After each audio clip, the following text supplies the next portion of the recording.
Hello friends, माझं नाव नितीन वाघमारे आहे आणि मी कॉक्सेट कॉलेजमध्ये क्वांटिटेटिव्ह ॲप्टिट्यूड आणि लॉजिकल रिझनिंग हे सब्जेक्ट शिकवतो.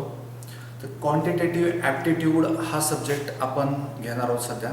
तर क्वांटिटेटिव्ह ॲप्टिट्यूड म्हणजे काय आणि त्याचं महत्त्व काय हे सध्या जाणून घेऊ आपण. त्याचा सिलेबस काय असणार आहे, त्यासाठी बेसिक रिक्वायरमेंट्स काय आहेत हे आपण जाणून घेणार आहोत. तर सुरुवात करू आपण क्वांटिटेटिव्ह ॲप्टिट्यूड किंवा यालाच न्यूमरिकल ॲप्टिट्यूड असेही म्हणतात. न्यूमरिकल मीन्स नंबर्सशी रिलेटेड आहे. ठीक आहे. तर क्वांटिटेटिव्ह ॲप्टिट्यूड किंवा न्यूमरिकल ॲप्टिट्यूड हे दोन्ही पण एकच आहेत. तर त्याचा सिलेबस काय आहे, त्याचा यूज काय आहे. सिलेबस आहे, सिलेबस मी इथे राईट साईडला लिहिलेला आहे. सध्या 10 ते 11 टॉपिक लिहिलेले आहेत. याच्यापेक्षा पण जास्त टॉपिक्स आहेत आणखीन, पण ते आपण याच्यानंतर लिहूया. ठीक आहे. आणि याचा यूज कुठे आहे, तर सुरुवातीला आपण याचा यूज बघणार आहोत. तर क्वांटिटेटिव्ह ॲप्टिट्यूड किंवा न्यूमरिकल ॲप्टिट्यूड, आता कॉलेजमध्ये याला न्यूमरिकल ॲप्टिट्यूड म्हणजे कॉलेजच्या सिलेबसमध्ये न्यूमरिकल ॲप्टिट्यूड या नावाने हा सब्जेक्ट आहे. आणि अदर कॉम्पिटेटिव्ह एक्झामिनेशन्समध्ये याला QA किंवा क्वांटिटेटिव्ह ॲप्टिट्यूड म्हणतात. तर याचा यूज काय आहे, एकतर हा सब्जेक्ट कॉलेज अकॅडमिक्समध्ये आहे, म्हणजे कॉलेजचा जो बाकीचे सब्जेक्ट जसे आहेत, जसे की तुम्हाला C असेल, C++ असेल, त्याच प्रकारे न्यूमरिकल ॲप्टिट्यूड हा सब्जेक्ट आहे. त्याच्यामुळे कॉलेजच्या अकॅडमिक्समध्ये तर हा कंपल्सरी तुम्हाला सब्जेक्ट असणारच आहे. पण त्या व्यतिरिक्त पुढे चालून याचा यूज काय, तर कॉलेजची डिग्री झाल्यानंतर तुम्हाला एखाद्या MNC मध्ये मल्टीनॅशनल कंपनीमध्ये प्लेस व्हायचं असेल किंवा दुसऱ्या कुठल्या कॉम्पिटेटिव्ह एक्झामिनेशन द्यायचे असतील, जसं की MPSC आहे, UPSC आहे, बँकिंगच्या एक्झाम्स आहेत, RRB म्हणजे रेल्वेच्या एक्झाम्स आहेत, SSC, अशा खूप साऱ्या एक्झाम्स आहेत. तर त्या एक्झामसाठी हा सब्जेक्ट महत्त्वाचा आहे. म्हणजे हा सब्जेक्ट प्रत्येक एक्झाममध्ये कंपल्सरी असतोच. ठीक आहे. आणि त्यानंतर MNC म्हणजे कॅम्पस सिलेक्शन, जसे की या कॉलेजमध्ये विप्रो, TCS यासारखे कॅम्पस येतात. तर विप्रोचा फर्स्ट राऊंड असतो ॲप्टिट्यूड. ॲप्टिट्यूडमध्ये 3 सब्जेक्ट असतात. त्यापैकी एक सब्जेक्ट आहे न्यूमरिकल ॲप्टिट्यूड, दुसरा आहे लॉजिकल रिझनिंग आणि तिसरा आहे इंग्लिश. तर कुठल्याही कंपनीमध्ये किंवा कुठल्याही गव्हर्नमेंट जॉबमध्ये जर तुम्हाला जायचं असेल तर त्यासाठी सुरुवातीला ॲप्टिट्यूड ही टेस्ट असतेच. त्यामुळं हा सब्जेक्ट खूप महत्त्वाचा आहे मित्रांनो. आणि चौथा याचा यूज असा आहे की तुमचं मेंटल अलर्टनेस खूप जास्त होतं याच्यामुळे. समजा तुम्ही एखाद्या दुकानामध्ये गेलात, एखाद्या शर्टची प्राईस असेल 1000 रुपीज आणि तिथं तुम्हाला डिस्काउंट असेल 10% किंवा 15%, तर तुम्हाला त्या दुकानदारावर अवलंबून राहण्याची गरज नाही आहे किंवा कॅल्क्युलेशनसाठी मोबाईल काढण्याची गरज नाही आहे. तुम्ही स्वतः कॅल्क्युलेट करू शकता तोंडीच की डिस्काउंट किती रुपये होणार आहे आणि तुम्हाला त्या शर्टची प्राईस किती द्यायची आहे. ठीक आहे. तर त्याचा सिलेबस जाणून घेऊ आपण. सिलेबस त्याचा असणार आहे, मी इथे लिहिलं आहे. फर्स्ट आहे नंबर्स. आता या नंबर्समध्ये even numbers, odd numbers, whole numbers, natural numbers हे आपण लहानपणापासून शिकत आलेलो आहे. तर डिफरंट टाइप्स ऑफ नंबर्स ह्या नंबर चॅप्टरमध्ये आपण कव्हर करणार आहोत. त्यानंतर सेकंड चॅप्टर असेल LCM and HCF, means least common multiple and highest common factor. याला मराठीमध्ये लसावी आणि मसावी असंही म्हणतो आपण. तर हा सेकंड चॅप्टर असेल. थर्ड चॅप्टर असेल ॲव्हरेज किंवा याला सरासरी असंही म्हणतो आपण. ॲव्हरेज काढायचं असेल, जसे की तुम्हाला 5 सब्जेक्ट आहेत तर प्रत्येक सब्जेक्ट 100 मार्काचा आहे. तर त्याचं ॲव्हरेज काढायचं असेल, तुम्हाला ॲव्हरेज मार्क किती पडले, कारण प्रत्येक सब्जेक्टमध्ये तुम्हाला काही सेम मार्क्स असणार नाहीत. 100 पैकी काही सब्जेक्टमध्ये 80 मार्क असतील, काहीमध्ये 90 असतील, काहीमध्ये 70 असतील, काहीमध्ये 50 असतील. तर याचं ॲव्हरेज कसं कॅल्क्युलेट करायचं. ठीक आहे. तर यासाठी आपण ॲव्हरेज हा चॅप्टर घेणार आहोत. त्यानंतर पर्सेंटेज. ओके. पर्सेंटेज समोर मी 3 स्टार केलेत. याचा अर्थ काय, हा खूप महत्त्वाचा चॅप्टर आहे. खूप म्हणजे खूपच महत्त्वाचा चॅप्टर आहे, कारण हा फक्त एक चॅप्टर नाही आहे, तर ह्या एका चॅप्टरवर बाकीचे बरेच चॅप्टर डिपेंड आहेत. हा चॅप्टर जर तुम्हाला येत असेल तरच बाकीचे काही चॅप्टर येतील, जसे की प्रॉफिट लॉस आहे. त्यानंतर पर्सेंटेज, टाइम अँड वर्क इथेही कामाला येईल. त्यानंतर DI डेटा इंटरप्रिटेशन, इथेही तुम्हाला याचा यूज आहे. ओके. तर पर्सेंटेज हा खूप महत्त्वाचा चॅप्टर आहे, हा तुम्हाला आलाच पाहिजे. हे सगळे चॅप्टर्स आपण डिटेलमध्ये घेणार आहोत. त्यानंतर 5वा चॅप्टर आहे प्रॉफिट अँड लॉस, नफा तोटा असंही म्हणतो आपण याला. तर हा कम्प्लिटली पर्सेंटेजवर बेस्ड चॅप्टर आहे. पर्सेंटेज जर तुम्हाला आला असेल तरच प्रॉफिट लॉस हा चॅप्टर तुम्हाला येईल. त्यानंतर टाइम अँड वर्क हा एक आहे, म्हणजे काही व्यक्ती एक काम कंप्लीट करण्यासाठी इतके दिवस घेतात तर जर त्या व्यक्तींची संख्या वाढवली, मजुरांची संख्या वाढवली तर दिवस कमी लागतील. तर या प्रकारचे जे कॅल्क्युलेशन्स असतात तर ते या चॅप्टरमध्ये येतात, टाईम अँड वर्क. त्यानंतर 7वा चॅप्टर आहे टाईम स्पीड डिस्टन्स. मित्रांनो, हाही खूपच महत्त्वाचा चॅप्टर आहे. कुठलीही कॉम्पिटिटिव्ह एक्झामिनेशन जर तुम्हाला द्यायचे असेल तर पर्सेंटेज आणि टाईम स्पीड डिस्टन्स कमीत कमी हे 2 सब्जेक्ट, हे 2 चॅप्टर्स तुम्हाला आलेच पाहिजेत. टाईम स्पीड डिस्टन्स हा जर चॅप्टर तुम्हाला चांगला येत असेल तर याच्यावरच आधारित दुसरा चॅप्टर आहे प्रॉब्लेम्स ऑन ट्रेन्स आणि बोट्स अँड स्ट्रीम्स. जर तुम्हाला टाईम काय आहे, स्पीड काय आहे, स्पीड कसं कॅल्क्युलेट करतात किंवा स्पीडचं कन्व्हर्जन कसं करतात, म्हणजे स्पीड दिलेली असते तुम्हाला किलोमीटर पर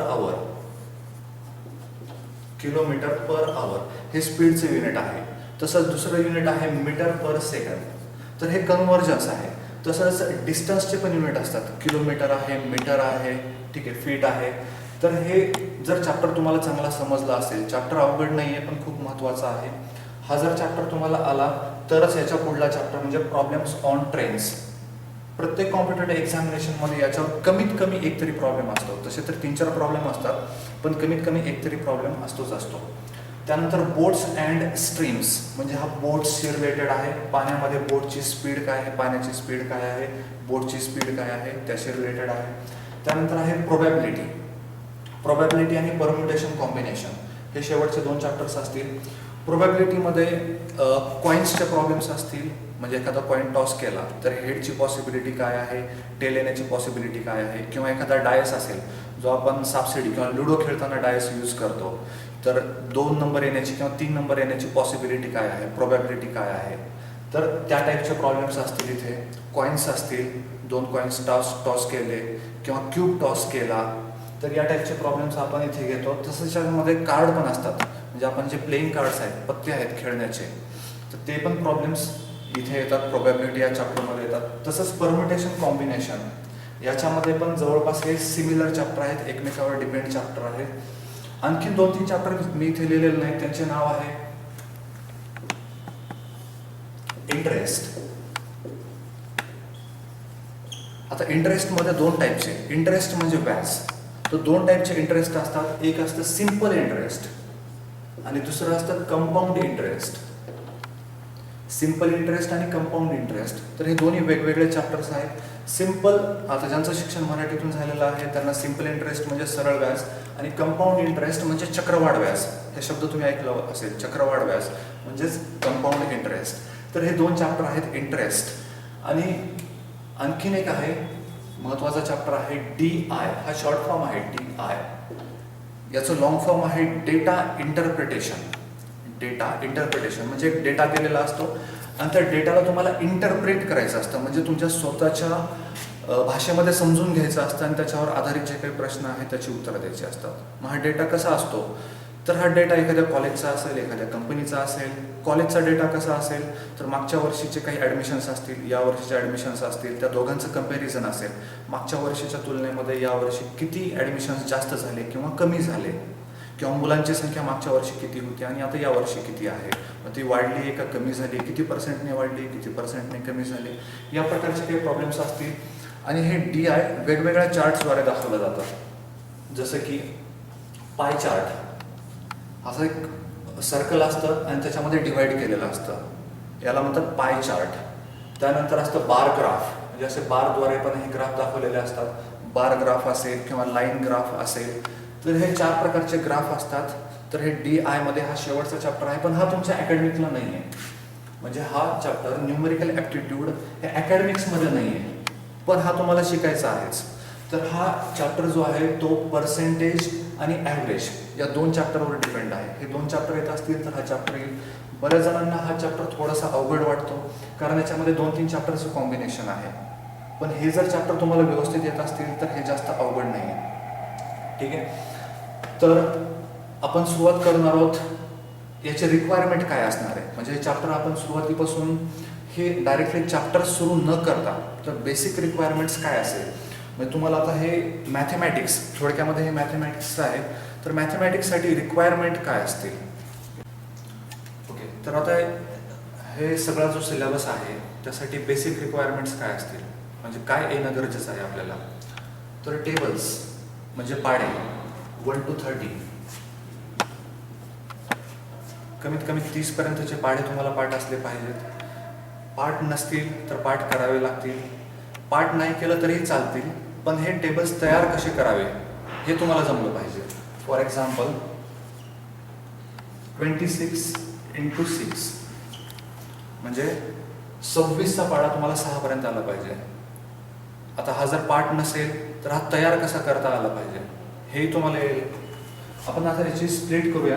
26 म्हणजे 20 + 6 into 6, या दोन्हीचा अर्थ एकच आहे. 26ला 6ने मल्टिप्लाय करणं आणि 20 + 6ला 6ने मल्टिप्लाय करणं. तर याला आपण राऊंड फिगरमध्ये कन्वर्ट केलं, कारण हे पाढे सगळ्यांनाच येत असतात. 20 into 6 म्हणजेच 120 + 6 into 6 36. तर या दोघांचे ॲडिशन करावे लागेल. 120 + 36 मीन्स 156. तर ज्यांना डायरेक्टली पाढा येत असेल तर 26 into 6 ते आन्सर लिहू शकतील 156. जर तुम्हाला पाढा पाठ नसेल तर एकतर तुम्हाला मल्टिप्लिकेशन करावं लागेल 6 into 6, त्यानंतर 6 into 2, किंवा मेंटल कॅल्क्युलेशन करायचं असेल तुम्हाला, म्हणजे पेन पेपरचा यूज करायचा नसेल तर तुम्ही याला असं स्प्लिट करू शकता. 26 म्हणजे 20 + 6, सो 20 into 6 120, 6 into 6 36. या दोघांचे ॲडिशन करा 156. तर टेबल याला खूप महत्त्वाचं आहे. तुम्ही हे करू शकता, पण जर पाठ असतील तर तुमचा वेळ खूप वाचेल. आणि कॉम्पिटेटिव्ह एक्झामिनेशनमध्ये वेळ खूपच महत्त्वाचा आहे. ठीक आहे. तर हे बेसिक रिक्वायरमेंट आहे. तुम्हाला टेबल्स आलेच पाहिजेत, पाढे पाठ असले पाहिजेत. सध्या तुमच्याकडे वेळ आहे. लॉकडाऊन किंवा अनलॉक निमित्त तुम्ही घरी आहात, वेळ आहे तुमच्याकडे. पाढे पाठ करू शकता. या वयात पाढे पाठ कसं करावं हा प्रश्न नाही आहे. तुम्ही कधीही पाढे पाठ करू शकता. ज्या वयामध्ये जे गरजेचं आहे ते करावंच लागेल तुम्हाला. ठीक आहे. आणि आता वेळ आहे तर पाढे पाठ करायला हरकत नाही. आता मी फर्स्ट इयर सेकंड इयरला आहे आणि पाढे कसं पाठ करू असं विचार येत असेल तर तो चुकीचा आहे. पाढे पाठ तुम्हाला करावेच लागतील. ठीक आहे. कारण इथून तुमची सुरुवात आहे. थर्ड इयरमध्ये परत हा सब्जेक्ट तुम्हाला असणार आहे. अकॅडमिक्सला नसेल, पण थर्ड इयरला जाल जेव्हा तुम्ही, तेव्हा कॅम्पस येत असतील. जसं की कॉक्सेट कॉलेजमध्ये विप्रोचं कॅम्पस प्रत्येक वर्षी असतं. कमीत कमी 3 ते 4 वेळेस विप्रो येते. ठीक आहे. मग तुम्हाला 3 ते 4 अपॉर्च्युनिटीज आहेत. विप्रो आहे, त्यानंतर TCSचे कॅम्पस असतात, त्यानंतर कॅपजेमिनी आहे. ठीक आहे. तर अशा वेगवेगळ्या मल्टीनॅशनल कंपनीज काही कॉलेजमध्ये येतात, काहीसाठी आपल्याला ऑफ कॅम्पससाठी बाहेर जावं लागतं. पण ह्या प्रत्येक कंपन्यांचा फर्स्ट राऊंड ॲप्टिट्यूड असतो. ठीक आहे. तर ॲप्टिट्यूड क्रॅक करायचा असेल तर हा सब्जेक्ट खूप महत्त्वाचा आहे, कंपल्सरी आहे. त्यासाठी आत्तापासूनच तयारीला लागा, पाढे पाठ करा. त्यानंतर सेकंड आहे स्क्वेअर्स. स्क्वेअर म्हणजे कुठल्याही नंबरचा स्क्वेअर करणं. तर आता हे स्क्वेअर तुम्हाला लहानपणी तुम्ही पाठ केले असतील किंवा नसतील, तर याची रिक्वायरमेंट काय आहे, हे पण 30 पर्यंतचे स्क्वेअर्स तुम्हाला पाठ असले पाहिजेत. म्हणजे 1चा स्क्वेअर 1, 2चा स्क्वेअर 4, 3 स्क्वेअर 9, या पद्धतीने तुम्हाला 30चा स्क्वेअर 900. हे जर स्क्वेअर्स पाठ असतील तर खूपच चांगली गोष्ट आहे. कारण तुम्हाला तुमचा वेळ वाचवायचा असेल तर हे पाठ करावं लागेल. आणि हे पाठ करणं जास्त अवघड नाही, खूप सोपं आहे. जेव्हा आपण सेपरेट चॅप्टर घेऊ तेव्हा मी तुम्हाला सांगेन की स्क्वेअर करण्याच्या शॉर्ट ट्रिक्स काय आहेत. ठीक आहे. तर तुम्हाला ते शिकायचं असेल तर आपण एक त्याचा सेपरेट व्हिडिओ बनवूया. नंतर तुम्ही मला कमेंटमध्ये तसंच सांगा की तुम्हाला काय सेपरेट शिकायला आवडेल. म्हणजे स्क्वेअर्स तर आपण घेणारच आहोत. ओके. त्यानंतर क्यूब्स. क्यूब्स म्हणजे 1 क्यूब 1, 2 क्यूब 8, याला मराठीतून घन पण म्हणतात. तर हे क्यूब्स आपल्याला पाठ करायचे आहेत. तर हे कितीपर्यंत पाठ करावे लागतील. यांना 30 पर्यंत पाठ करण्याची गरज आहे का, नाही. तितकं जास्त पाठ करण्याची गरज नाही आहे. कमीत कमी आपल्याला 10 पर्यंत 10 क्यूब 1000, 1 to 10 पर्यंतचे क्यूब्स पाठ असणं हे खूप गरजेचं आहे. त्यापेक्षा जे मोठे क्यूब्स आहेत त्यासाठी काही शॉर्ट ट्रिक्स आहेत. ते क्यूब्स कसे तयार करायचे. फॉर एक्झाम्पल 15चा क्यूब असेल तो 15चा क्यूब कसा तयार करायचा, याच्यासाठी काही शॉर्ट ट्रिक्स आहेत. त्या आपण नंतर सेपरेटली घेणारच आहोत. ठीक आहे. त्यानंतर फ्रॅक्शन्स. चौथी जी रिक्वायरमेंट आहे ते आहे फ्रॅक्शन्स.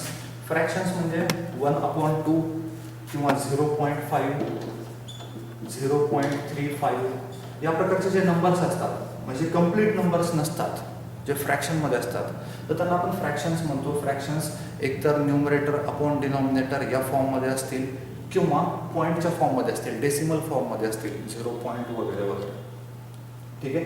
तर हे फ्रॅक्शन्स आपल्याला माहीत आहेत, पण या फ्रॅक्शनचं कॅल्क्युलेशन कसं करायचं हे खूप महत्त्वाचं आहे. म्हणजे 1/2 plus 2/3 minus 3/4 is equal to what. या टाईपचे कॅल्क्युलेशन्स आले पाहिजेत आपल्याला. या प्रत्येकाचा डिनॉमिनेटर वेगळा आहे, यासाठी रूल वेगळा असेल. तर जोपर्यंत तुम्हाला हे या प्रकारच्या फ्रॅक्शन्सचं ॲडिशन येणार नाही तोपर्यंत यापैकी कुठलाच चॅप्टर तुम्हाला येणार नाही.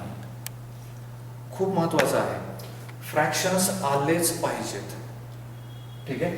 तर हे फ्रॅक्शनचं ॲडिशन, सबट्रॅक्शन, मल्टिप्लिकेशन, डिव्हिजन याची पण प्रॅक्टिस करणार आहोत आपण. आणि लास्ट आहे बॉडमास. आता बॉडमास काय आहे?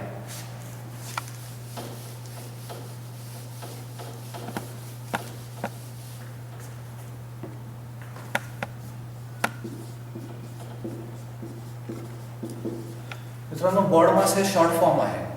हा कुठला एखादा फॉर्म्युला आहे असं म्हणता येईल, पण त्याचा शॉर्ट फॉर्म आहे. फॉर्म्युला म्हणण्यापेक्षा सिम्प्लिफिकेशन करण्यासाठीचा जो रूल आहे त्याचा शॉर्ट फॉर्म आहे. तर याचा लॉंग फॉर्म काय असेल? बी स्टँड्स फॉर ब्रॅकेट. आता ब्रॅकेटमध्ये 3 प्रकारचे ब्रॅकेट असतात. एक आहे सिम्पल ब्रॅकेट, सेकंड आहे स्क्वेअर ब्रॅकेट आणि थर्ड आहे कर्ली ब्रॅकेट. हे 3 प्रकारचे ब्रॅकेट असतील. फर्स्ट आपण सॉल्व्ह करणार आहोत सिम्पल ब्रॅकेट, सेकंड आपण सॉल्व्ह करणार आहोत स्क्वेअर ब्रॅकेट आणि थर्ड आहे कर्ली ब्रॅकेट. त्यानंतर ओ.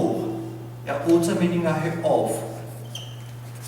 जसं की एखाद्या प्रॉब्लेममध्ये असेल 20% of 200.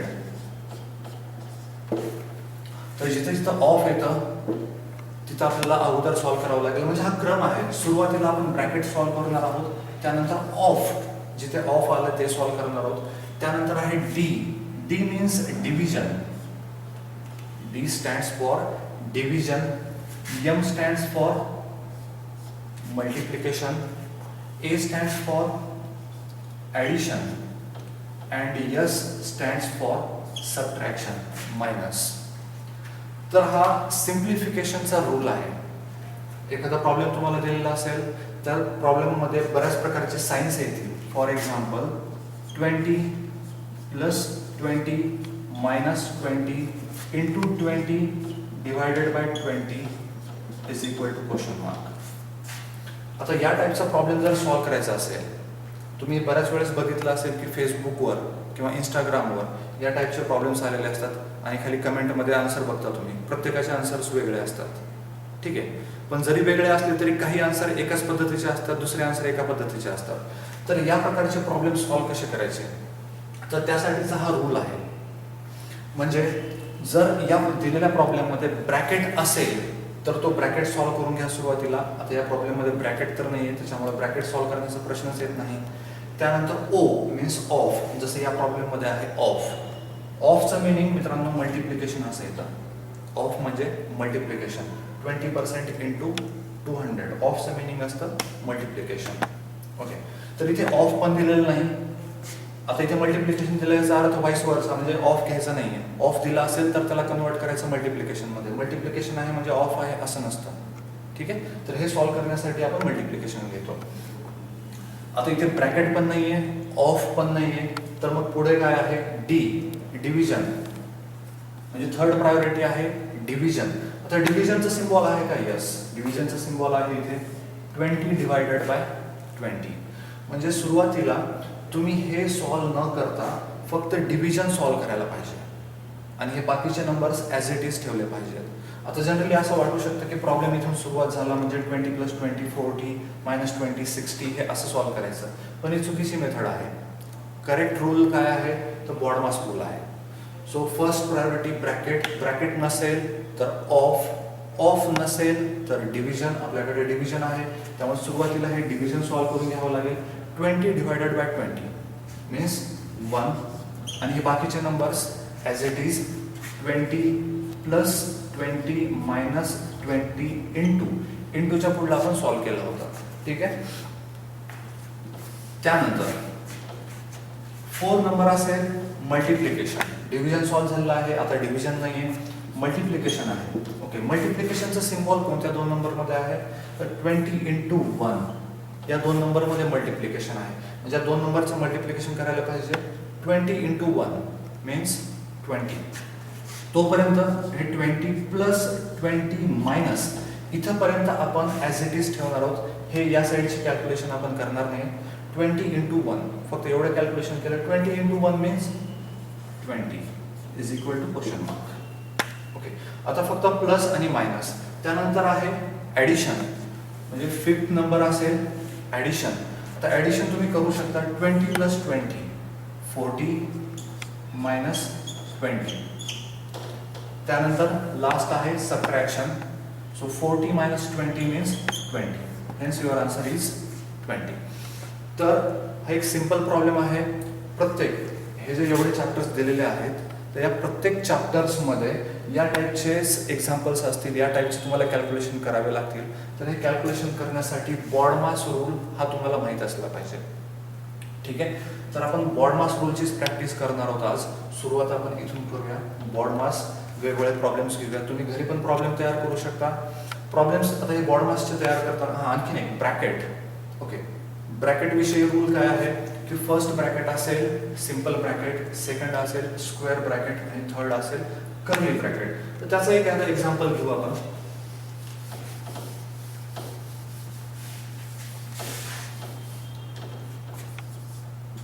Five + 5 - 7 + 3 bracket close and bracket close.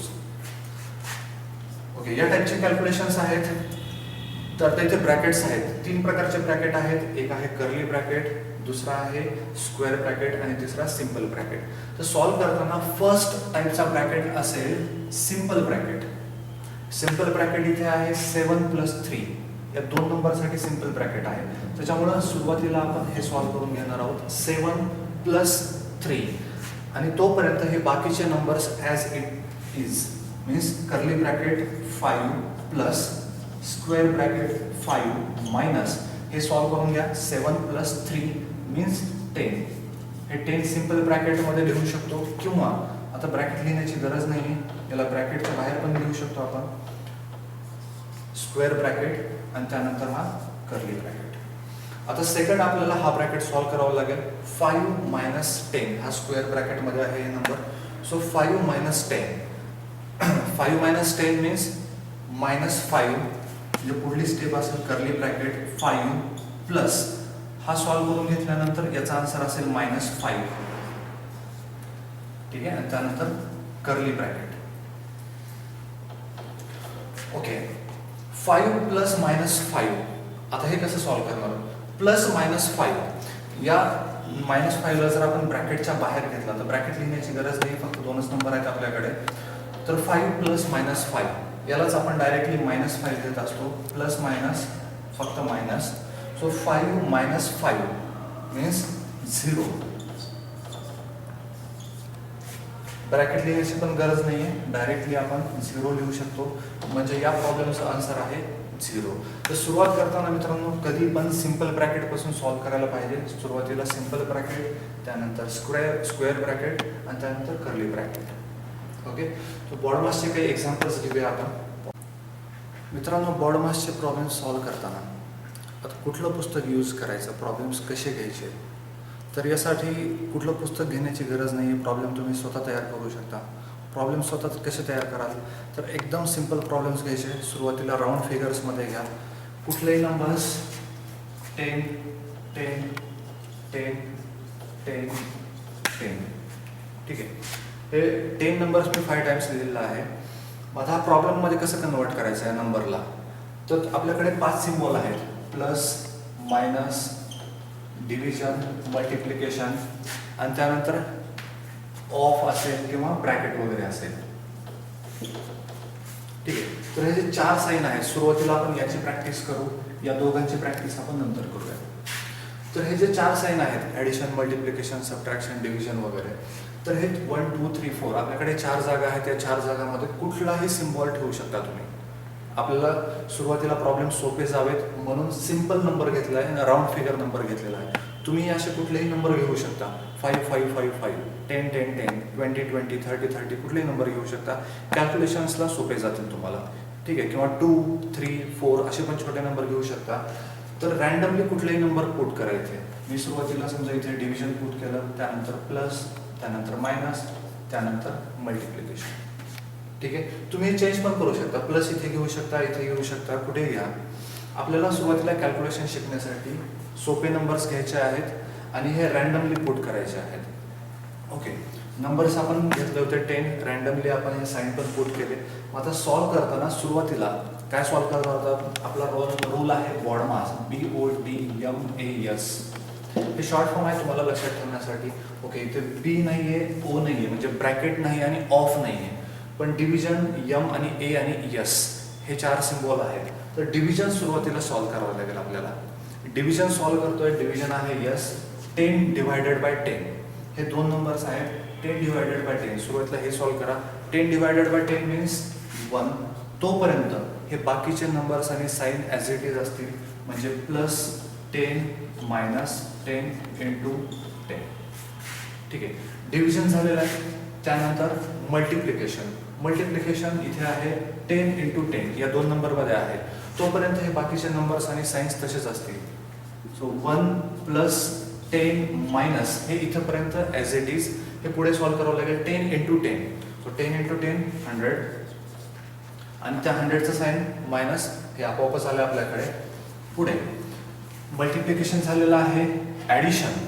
Addition आहे 1 प्लस 10, हे सॉल्व करून घ्या. 1 प्लस 10 मीन्स 11 मायनस 100, आणि लास्टली आहे आपल्याकडे ॲडिशन झाल्यानंतर सबट्रॅक्शन. So 11 minus 100. 11 छोट्या नंबरमधून मोठा नंबर मायनस होत नसतो. मोठ्या नंबरमधून हा छोटा नंबर मायनस करावा लागतो आणि मोठ्या नंबरचं साइन द्यावं लागतं. म्हणजे 100 मायनस 11, 100 मायनस 11 89, आणि साइन असेल मोठ्या नंबरचं, म्हणजेच मायनस 89 हे आन्सर असेल, ठीक आहे.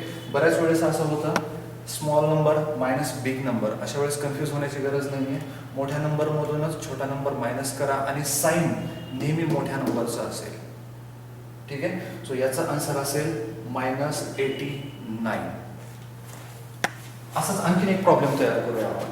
कुठलेही 5-6 नंबर तुम्ही घेऊ शकता. मी एकदम सिंपल घेतो, तुम्ही पण असे घेऊ शकता. 2 2 2 2 2 2. ओके, 4 साइन आहेत आपल्याकडे. 4 साइन मायनस प्लस कसेही पुट करू शकता रॅन्डमली, तुम्हाला जसं आवडेल तसं. Plus minus plus into division, ठीक आहे. आता हे सॉल्व करा. 2 ठिकाणी प्लस आलेलं आहे. याला थोडंसं डिफिकल्ट करण्यासाठी आपण 2 ठिकाणी डिव्हिजन घेऊया. ओके, इथे मायनसला आपण डिव्हिजनमध्ये कन्वर्ट करूया. मग आता हे सॉल्व कसं करणार? 2 ठिकाणी डिव्हिजन आहे. सुरुवातीला कुठलं डिव्हिजन सॉल्व करायचं आहे? आपण ब्रॅकेट आणि ऑफ नंतर डिव्हिजन सॉल्व करतो. ब्रॅकेट ऑफ नाही आहे, त्याच्यामुळे डिव्हिजन सॉल्व करावं लागेल. सो डिव्हिजन इथे आहे 2 डिवायडेड बाय 2 आणि इथे एक आहे 2 डिवायडेड बाय 2. तर हे दोन्हीपैकी कुठलंही अगोदर सॉल्व करू शकता किंवा दोन्ही एकाच वेळी सॉल्व करू शकता. तोपर्यंत बाकीचे नंबर्स आणि साइन्स ॲज इट इज असतील. म्हणजे 2 प्लस हे 2 डिवायडेड बाय 2 हे सॉल्व केलं, याचा आन्सर असेल 1. त्यानंतर हे प्लस 2 ॲज इट इज असेल, आणि त्यानंतर इन 2 हे पण साइन. आता फक्त हे सॉल्व करायचं आपल्याला. 2 डिवायडेड बाय 2 याचंही आन्सर 1च असेल. लक्षात ठेवा मित्रांनो, आपण फक्त हे 2 डिवायडेड बाय 2 हे 1 आणि हे 2 डिवायडेड बाय 2 हे 1 फक्त एवढाच चेंज केला आहे, बाकी कुठेच चेंज केलेला नाही. आता हे चेंज केल्यानंतर पुढे काय सॉल्व करणार?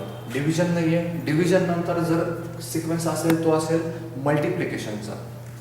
मल्टिप्लिकेशन 2 इंटू 1 हे इथं मल्टिप्लिकेशन आहे, हे सॉल्व करून घेऊया. तोपर्यंत हे बाकीचे नंबर्स तसेच असतील. म्हणजे 2 प्लस 1 प्लस 2 2 इंटू 1 2 इंटू 1 हे 2 सॉल्व केलं आपण. 2 प्लस 1 प्लस 2 इंटू 1 2.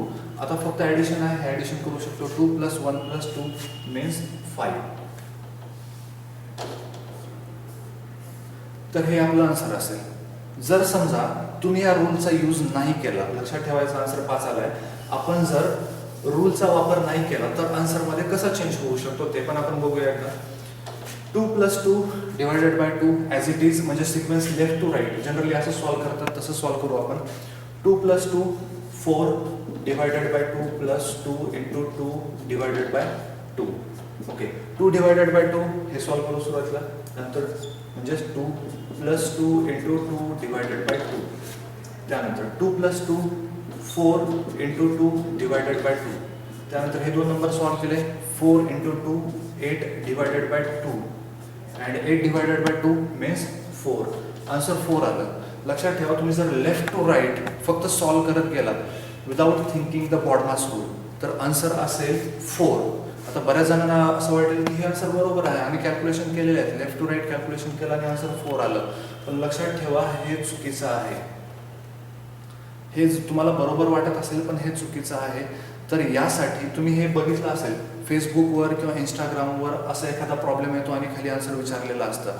तर मोस्टली आन्सर असंच असतं, एखादं 4 असतं, एखाद्याचं 5 असतं. बऱ्याच जणांचं 4 वाले पण खूप असतात, 5 वाले पण खूप असतात आणि ते आपापलं आन्सर तुम्हाला प्रूव्ह करून देत असतात. पण हे बरोबर नाही आहे. बरोबर जर आन्सर काढायचं असेल तर आपल्याला बॉडमास रूलच यूज करावं लागेल. तर लक्षात ठेवा, याची प्रॅक्टिस करण्यासाठी तुम्हाला काय करायचं, कुठलेही नंबर्स घ्या तुम्ही.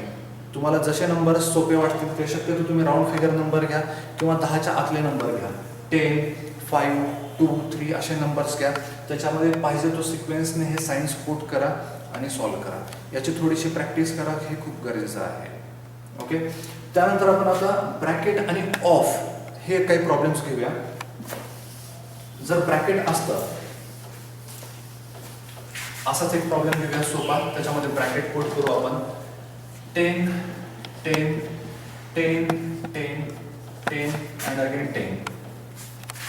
ओके, ब्रॅकेट सपोज मी इथे एक कर्ली ब्रॅकेट पुट केला या दोन्हीच्या मध्ये, इथे स्क्वेअर ब्रॅकेट पुट केला आणि या दोघांच्या मध्ये सिंपल ब्रॅकेट दिला. हे मी रॅन्डमली कसेही ब्रॅकेट पुट करतो, तुम्ही करू शकता. त्यानंतर रॅन्डमली सिम्बॉल द्या. आता इथे मी प्लसचं दिलं आणि इथे मायनसचं दिलं. त्यानंतर इथे मल्टिप्लिकेशनचं साईन आहे आणि इथे डिव्हिजनचं साईन दिलं. ओके, लक्षात ठेवा बॉडमासचा रूल हा नेहमी लक्षात असलं पाहिजे. बी हे सुरुवातीला येणार आहे. बी म्हणजे ब्रॅकेट सॉल्व करायचं, पण आपल्याकडे इथे बरेच ब्रॅकेट आहेत, तर मग कुठला ब्रॅकेट सुरुवातीला सॉल्व करणार. तर सुरुवातीला आपण हा राऊंड ब्रॅकेट किंवा सिंपल ब्रॅकेट सॉल्व करणार आहोत. इथून सुरुवात करायची, तोपर्यंत बाकीचे ब्रॅकेट्स ॲज इट इज असतील. ओके, 10 डिवायडेड बाय 10 म्हणजे याचं मिनिंग असेल 1. मी इथे डायरेक्टली असंही लिहू शकतो.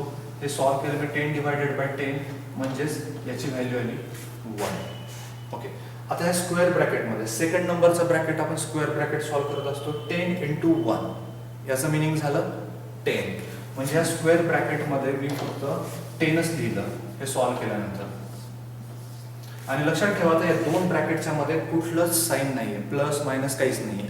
जर अशा वेळेस कुठलंच साईन नसेल तर तिथं मल्टिप्लिकेशनचं साईन असतं. एक सिंपल डॉट म्हणजे मल्टिप्लिकेशन असतं. ठीक आहे, आता आपण हे सॉल्व करूया. 10 नंबर सॉल्व झालेला आहे. मग हा ब्रॅकेट सॉल्व करू आपण. 10 plus 10 minus 10. So 10 plus 10 20, 20 minus 10 10. Plus आणि मायनस मध्ये सिक्वेन्स कुठलाही तुम्ही यूज करू शकता. सुरुवातीला प्लसच साइन करा, प्लस सॉल्व करावा आणि नंतर मायनस सॉल्व करावा असं काही नाहीये. तुम्ही चेक करू शकता. इथे सुरुवातीला समजा तुम्ही 10 प्लस 10 हे 20 सॉल्व केलं आणि मायनस 10, तर याचा आन्सर असेल 10. जर समजा काही जणांनी मायनस सॉल्व केला म्हणजे 10 minus 10, 10 minus 10 means 0. So 10 plus 0 म्हणजेच 10. तर ॲडिशन आणि सबट्रॅक्शन मध्ये शक्यतो कुठलाही सिक्वेन्स चालतो. तर याचा आन्सर आला 10. ओके, तर 10 आहे कर्ली ब्रॅकेटमध्ये आणि स्क्वेअर ब्रॅकेटमध्ये 10 आहे आणि या दोघांच्या मध्ये कुठलंच साईन नाही, याचा अर्थ मल्टिप्लिकेशन आहे.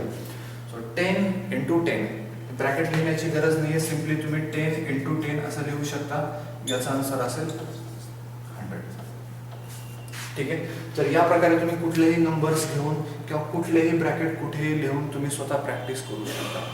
ऑफचे प्रॉब्लेम सध्या घेणार नाही मी, कारण ऑफ जनरली फ्रॅक्शन मध्ये येतं. जसं की 2/3. एक छोटासा प्रॉब्लेम सॉल्व करतो मी इथे.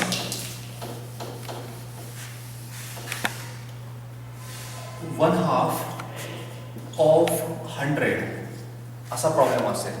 तर आता इथे ऑफचा प्रॉब्लेम आहे. ऑफ आलेला आहे म्हणजे हे साइन सॉल्व करावं लागेल आपल्याला. नंबर्स मध्ये काही चेंज होत नसतो. नंबर्स ॲज इट इज 1/2 आणि हे 100. आणि मी अगोदरही सांगितलं होतं की ऑफचं मिनिंग मल्टिप्लिकेशन असतं. सो ह्या ऑफच्या ठिकाणी आपण मल्टिप्लिकेशन लिहूया. 1/2 इंटू 100. आता हे 2 ने आपण 100 ला डिवाइड करू शकतो. सो 50 इंटू 1 50, याचा आन्सर 50 असेल. सो हे या टाईपचे प्रॉब्लेम घेण्या अगोदर आपण फ्रॅक्शन्स घेऊया, कारण फ्रॅक्शन्स जर तुम्हाला सॉल्व्ह करता आले तरच हे ऑफचे प्रॉब्लेम सॉल्व्ह करता येतील. ठीक आहे. तर हे बॉडमासचे मला असं वाटतं की तुम्ही स्वतःच प्रॅक्टिस करावी. जर काही अडचण असेल तर मला तुम्ही तसं कळवू शकता. मला वाटतं एवढं सफिशियंट असेल बॉडमाससाठी. त्यानंतर पुढला टॉपिक आपण फ्रॅक्शन्स घेणार आहोत. ओके, प्रॅक्टिस करत राहा. काही अडचण आली तर कमेंटमध्ये मला तसं लिहा. Okay, thank you.